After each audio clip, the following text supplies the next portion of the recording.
Әле кайчандыр шүп үләннәре үсеп иске ашхана бинасы хәрабәләре яткан урынны бүген танымаслык. Кызыл-сары төстәге модульле пункт әллә кайдан игътибарны җәлеп итә.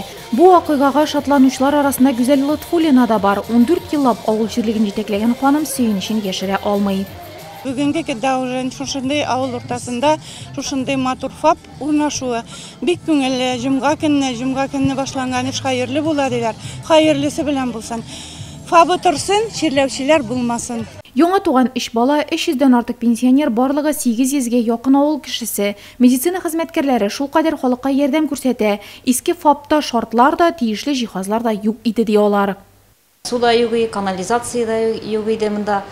Бөтенесе бар, даже җылы суда килә. Бөтен нәрсә монда яңа. Без даже иске фаптан бер нәрсә дә алып чыкмадык. Авыл халкы фапка инде киңәш белән дә килә, основном дару алырга, укол салдырырга, прививка ясатырга. Бу фапта инде шулар өчен бөтен шартлар да тудырылган.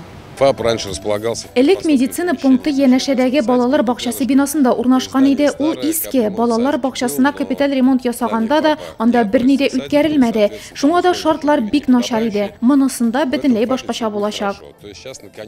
Объектны төзеп бетерүгә багышланган тантанада катнашучыларның теләге бер: авыручылар булмасын, медицина пункты күбрәк профилактика өчен эшләсен. Кеше авырса, чирләсә, аны күзенә бер нәрсә күренми. Бүгенгәннән авылдан да матур китә, шундый бина өстәлде. Сезгә барыгыздар, саулык, сәламәтлек. Без инде тырышабыз ясарга авылларда шундый мөмкинлек. Халык кала торган, китмәсеннәр. Яңа Йгылы авылы заманча объектлар белән мактана ала. Республика программалары кысаларында мәктәп, балалар бакчасы яңартылган. Хәзер Шишмә территориясе төзекләндерелә. Бу уңайлыклар төшкә дә кермәгән иде ди авыл халкы. Хәзер инде бик матур булды. Авылны да исәмләнә, халыкка да хезмәт күрсәтер, яхшы иттереп алар булай да яхшы карыйлар инде безнең шәфкать туташлары. Шуны өметләнеп торабыз. Сәламәтлек йорты ачкач инде бик тә матур җәмәгатьне күреп торабыз, бит әллә каян күренеп тора. Бик зур рәхмәт инде менә бу.